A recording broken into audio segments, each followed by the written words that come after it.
এই যে শাড়িটা দেখতে পাচ্ছ, এটা আমি অর্ডার করেছিলাম মিশো থেকে। যেহেতু শাড়ির ফটোটা দেখে আমার খুবই পছন্দ হয়, যার জন্য 1135 টাকা দিয়ে এটা অর্ডার করি। ভাবতে পারিনি যে এতটা বাজে কোয়ালিটির প্রোডাক্টটা আমি হাতে পাবো।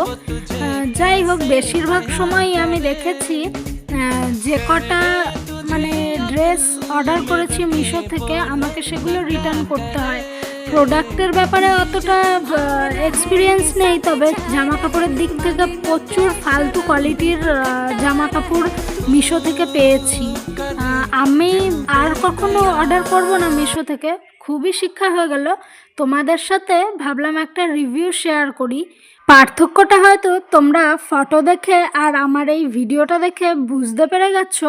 তোমরা যদি কখনো মিশো থেকে এরকম কিছু অর্ডার করো, তাহলে অবশ্যই নিজের প্রোডাক্টটা ভালো করে আগে যাচাই করে নেবে। সম্ভব হলে একটা ভিডিও করে রাখবে।